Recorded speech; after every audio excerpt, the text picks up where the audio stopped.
Jim Chalmers has framed this year's budget as his most responsible yet, which really does beg the question, what's been so irresponsible about his previous four, given that this year's budget includes debt of $31.5 billion in the next financial year.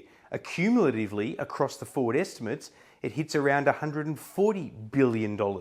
This is also a budget that sees the gross debt forecast for the next financial year hit the $1 trillion mark. And it doesn't end there. Across the forward estimates, you can throw another $250 billion onto that $1 trillion, not just on items within the budget, but also off-budget measures that include, for example, significant defence spending as well. So if this is the responsible budget that the Treasurer and the government want you to believe it is, those are not necessarily words that are anything more than spin.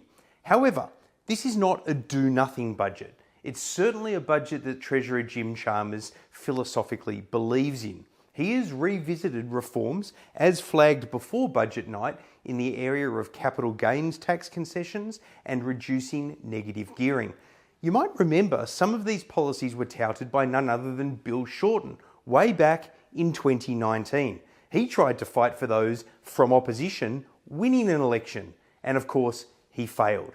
Jim Chalmers at the time was his shadow finance minister. Well, now in government, he's using his fifth budget in the job to be able to bring about these changes. They mean, essentially, that existing properties can't be negative geared going forward. But don't worry if you have an existing older property, because these rules are grandfathered, which means you can continue to negative gear.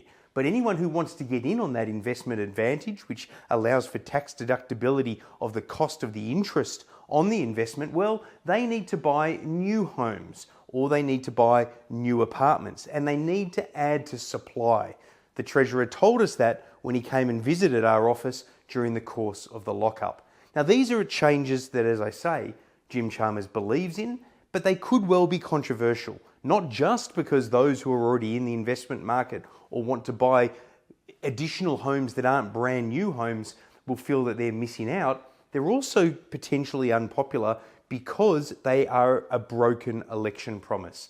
Having said that though, most Australians don't own investment properties, and the whole reason the government is doing this is to try to level the playing field when new home buyers go to auctions and are currently being often outbid by investors. That's only going to be an issue now when it comes to new builds, particularly around apartments.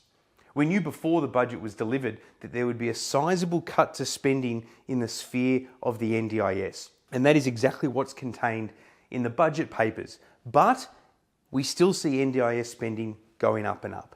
It is still one of the largest line items in the budget. And overall government spending, it continues to rise. Now, the government, the Treasurer in particular, wants to crow about finding around $67 billion worth of what he calls savings. But the fact is that government spending is so high that we're in a scenario where we're continuing to add to that debt, as I've already mentioned. So that is a problem in this budget. But to be fair to Jim Chalmers, it's been a problem in most budgets since 2007, which saw Peter Costello as Treasurer. Back then, we had no net debt. It's hard to think that that was the case less than 20 years ago, given where we're at now.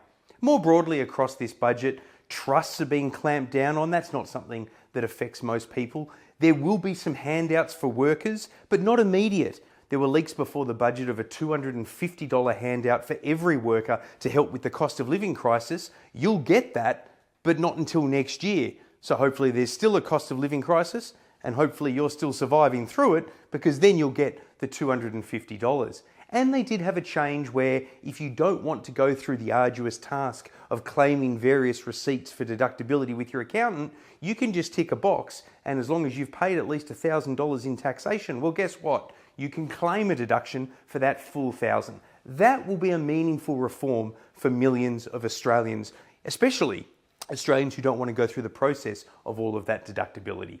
Now, between these sort of measures in the budget, there is more money for health. There is more money for aged care. These are staples in the budget that see the cost of the budget going up and up, but they are important elements for people who need that support. There will, however, be changes for anyone who is trying to claim rebates on healthcare cover who are over 65. That will be no more. It's a line item that has been ruled out. So what's the takeaway from this budget? Well, I don't know if it's responsible necessarily, as Jim Chalmers wants you to believe, but it's certainly something he has a right to be passionate about. And he can't be accused of it being another do-nothing budget. Cramped up in the lockup reading through it, it didn't feel like there was much new in there. But that's only because it had all already been leaked in the weeks and days leading up to the budget.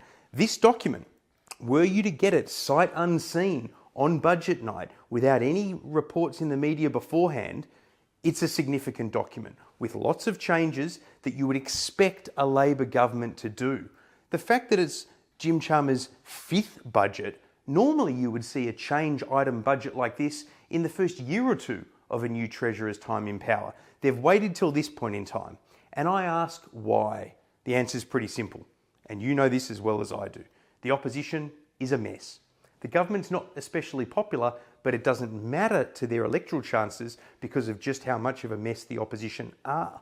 And the size of the defeat at the last election when Peter Dutton lost to Anthony Albanese, well, that could look minor compared to what's coming next for Angus Taylor or whoever's leading the Liberal Party then. This policy and this budget that's been delivered is importantly in that political context because Labor believes it can get away with what it's put in the budget, whether you agree or not with what it's doing.